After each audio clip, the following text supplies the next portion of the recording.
Kawan baik, Nur Iswan Channel. Assalamualaikum warahmatullahi wabarakatuh. Salam sejahtera untuk semua. Salam menjernihkan pikiran dan menebar kebaikan.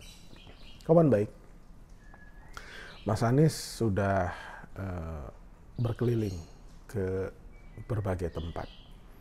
Dan sambutannya itu memang luar biasa. Animo masyarakat untuk bertemu dengan Mas Anies Rashid Baswedan, mulai dari di Medan, kemudian di Ciamis dan Tasik, kemudian berpindah ke Banda Aceh, Sumatera Barat, Pekanbaru, Palu, dan Papua. Setidaknya Nur Iswan Channel memotretnya sudah sekitar 7 lokasi ya, walaupun di dalamnya itu, di dalam satu provinsi itu mungkin misalkan di Sumatera Barat itu tidak hanya ke Kota Padang tapi juga ke Padang Pariaman.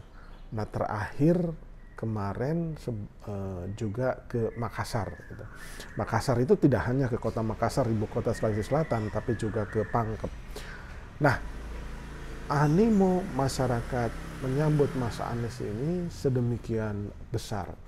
Bahkan ketika tiba di bandar udara, ribuan masyarakat itu sudah menyambut dengan semangat. Bahkan diantaranya banyak yang berteriak, presiden kami, presidenku, Anies presiden gitu. Nah, tidak semua tokoh yang datang ke daerah itu disambut sedemikian rupa. Nah, sebenarnya mengapa sih sambutan kepada Mas Anies Rashid Baswedan ini sedemikian luar biasa? Pertama ya memang figurnya sudah banyak dikenal publik. Ia pernah menempati posisi pejabat publik ketika menjadi Menteri Pendidikan Nasional di era Pak Jokowi JK walaupun cuma separuh, kemudian menjadi gubernur dari tempat yang menjadi ibu kota negara. Jadi jabatannya yang amat seksi. Nah, rekam jejak sepanjang di dua ini juga tidak jelek amat, malah dikategorikan baik dan berprestasi. Nah, tidak pernah ada masalah berarti ketika menempati posisi di Mendiknas.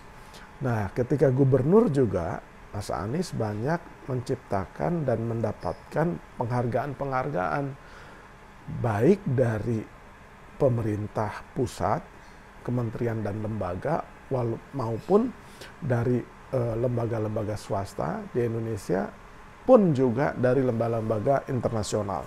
Nah, jadi wajar saja apabila animo ini semakin besar terhadap figur Mas Anies. Hal yang lain, Mas Anies juga setelah secara resmi dideklarasikan oleh Partai Nasdem.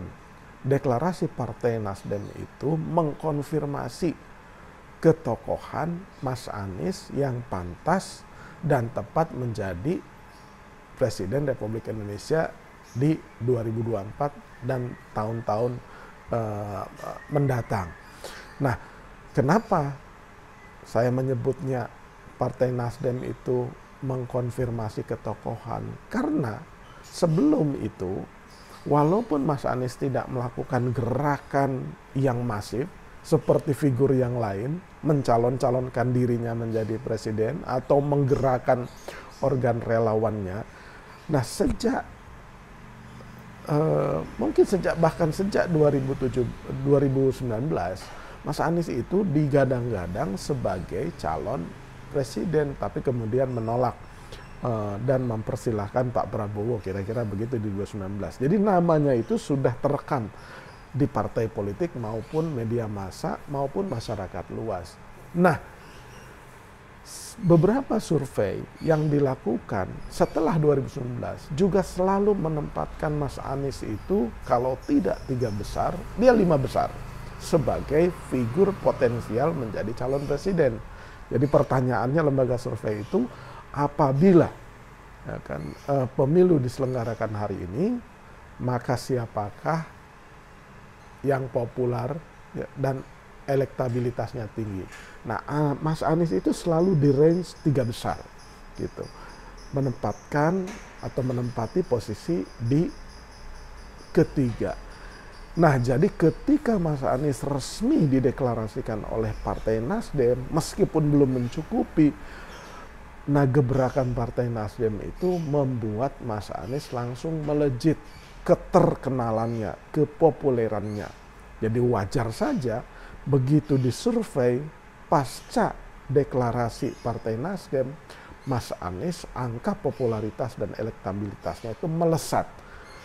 Carta Politika, Indopol, LSI, SMRC, yaitu sudah memotret. Mungkin LSI ini belum, maksud saya indikator, karena Mas Burhan dulu tuh di LSI-nya bersama Saiful Mujani. Jadi dari 4 lembaga ini, SMRC, Indikator, Indopol, dan Foxpol, itu telah draw. Jadi dari 4 lembaga ini, Indikator dan Carta itu masih menempatkan, atau hasil surveinya Ganjar itu menempati posisi pertama. Tetapi Mas Anies di Carta Politika dan di Indikator itu sudah mengejar ketertinggalannya, bahkan bersaing ketat dengan Ganjar Pranowo. Jadi Mas Anies itu sudah melesat 5-6% elektabilitasnya dan mengejar ketertinggalannya dari Ganjar Pranowo. Pak Prabowo semakin turun ke urutan ketiga, angka surveinya semakin turun. Nah, sementara lembaga Indopol dan Foxpol itu sudah menempatkan Mas Anies Rashid Baswedan di urutan pertama. Jadi sinyalemen kenapa ribuan masyarakat selalu memadati acara, bahkan menyambut sejak di bandara dan ikut jalan sehat yang diselenggarakan oleh Partai Nasdem, ya itu mengkonfirmasi, survei ini mengkonfirmasi animo masyarakat tersebut.